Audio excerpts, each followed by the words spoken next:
Chad joins us now for a look at sports. Blazers preparing for the Prince Albert Raiders tomorrow night. Yeah, not going to be an easy contest. No. As we've talked about, the number one team in the country. Blazers are already struggling, and those struggles have extended to starting goaltender Dylan Ferguson.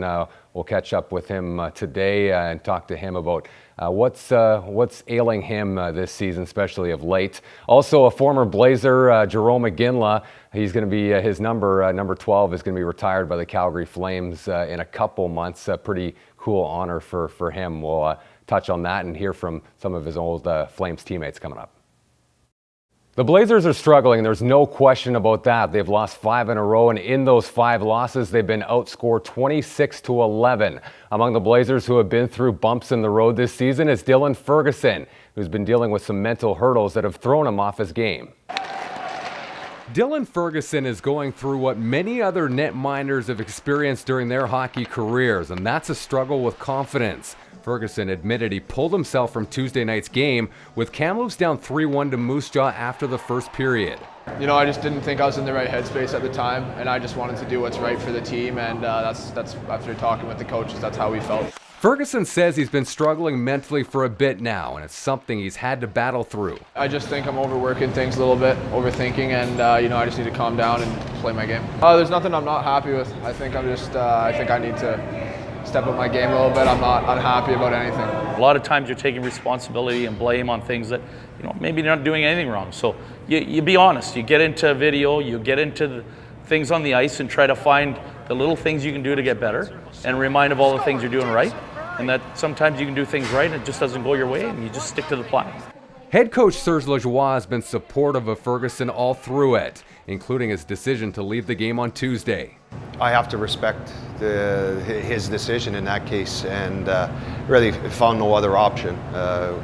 Again, I think first and foremost, yes, we want to win games, but we're also here to provide an environment where our athletes are comfortable to be able to not only develop, but to be comfortable to acknowledge that sometimes there's going to be some downs that you've got to struggle through. Lajoie feels that Ferguson, like the rest of the team, is focusing too much on the losses and not how he's playing.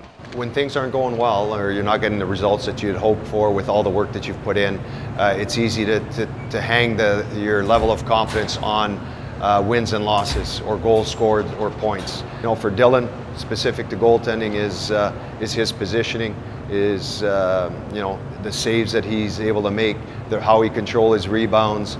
That's how he's going to draw confidence. He's had some tremendous games for us where he's ended up being on the wrong side of at the end of the game. Ferguson's backup Dylan Garand replaced him for the rest of Tuesday's contest, only allowing 2 goals over 2 periods.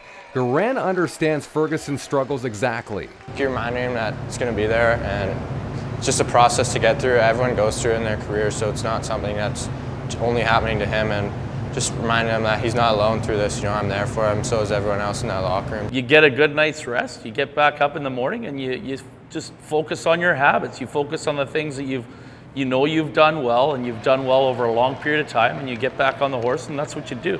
It's no different than any of us that we go through our tough days. So, you know what, it's good. It's good to be here to support them. It's good to be here to walk them through a little bit of a plan and a reminder to how to get back to where you need to be. After Tuesday night's goaltender situation, it's still not known who will start between the pipes when Prince Albert visits on Friday. After a great 20-year NHL career, including almost 16 seasons with the Calgary Flames, Jerome McGinley's number 12 is being retired by the organization. That'll happen March 2nd when the Flames host the Wild. During his career, McGinley had 525 goals, 570 assists, and 1,095 points in more than 1,200 games with the Flames. McGinley, of course, is the franchise leader in goals, points, and games played. And, of course, McGinley played 3 seasons here in Kamloops before his illustrious NHL career.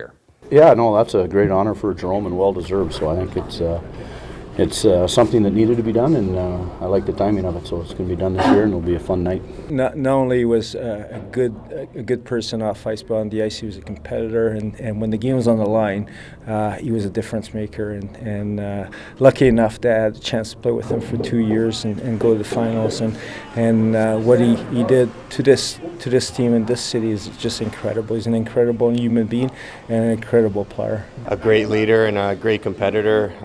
Learned a lot lot, obviously, from Iggy coming into the league and seeing how much of a professional and just a great guy, just easy to get along with, but a real great competitor and great leader, so happy to see that. He was a guy you had game plan for, especially just the shot on the power play. You really had to be concerned about. You had to know where he was. He was one of those guys that he probably had 3 or 4 clips a night, making sure guys were aware, because he didn't need much time to get it off, and he could score from distance. Watched him and his daily routines and the way he treated his body on and off the ice, and took care of himself.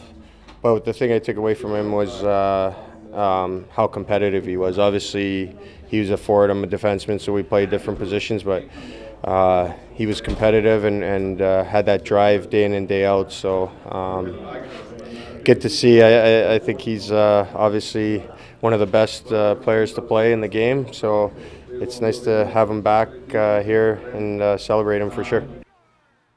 And congrats to Iggy, very well deserved. It was a mixed bag at the Australian Open for Canadians in the second round, with both Milos Raonic and Denis Shapovalov advancing with wins on the men's side, while both women were ousted in their second round matches. Eugenie Bouchard was in tough this morning, facing 7-time Australian Open champion Serena Williams today, and Serena was her dominant self, making child's play of the 24-year-old Bouchard. Williams rips a forehand winner down the line. She wins the first set 6-2.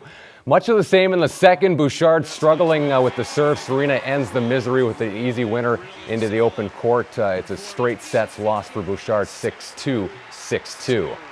Last night, meantime, Milos Raonic taking on Switzerland's Stan Wawrinka. Second set, Raonic down 1-0. He loses the rally, not able to handle Wawrinka's return, but he would rebound and force another tiebreaker. And with this rocket of a serve, Raonic evens the match at 1 set apiece. Third set also goes to a tiebreaker. Another amazing serve wins the set for Raonic. And unbelievably, the fourth set also goes to a tiebreaker, this time Wawrinka serving, but his return here will go a bit long, and Raonic advance with a tight 4-set win over Stan Wawrinka. There are also a few Canadians down in California playing in the PGA Tour's third tournament of the season. Abbotsford's Adam Hadwin was the top Canadian in the opening round of the Desert Classic today, shooting a 7-under 65, good enough for a tie for fourth. But no one came close to this man, Phil Mickelson, who shot a 12-under 60 today. He leads the tournament by 3. Meantime, Merritt's Roger Sloan is 2 under and sits tied for 70th. For more on sports, including that story on Dylan Ferguson's struggle and how he's going to come through it, you can visit our website, cfjctoday.com. Might be a tougher sell to the non-sneaker enthusiast generation, who may not understand $460 Canadian a pair, laces not included. Well, a little bit too much. A little bit too much? Yes, yeah. Sean is betting demand will be huge when the Nike Adapt BB is officially released next month. He highly recommends the upgrade. Wondering, what do you think of my shoes, like right now? I think you could use some tips. Tom Hayes, Global News. Oh my goodness. That's good. But what comes about when you try to teach your children how to tie their shoes? You got to be able to do that, right? They're not going to be able to tie their shoes. Pull up their pants. Pull up their pants. Get dressed. It's ludicrous. Okay. That's our time for now. We're back again at 11. Please join us then. Good night. Good night. Good night.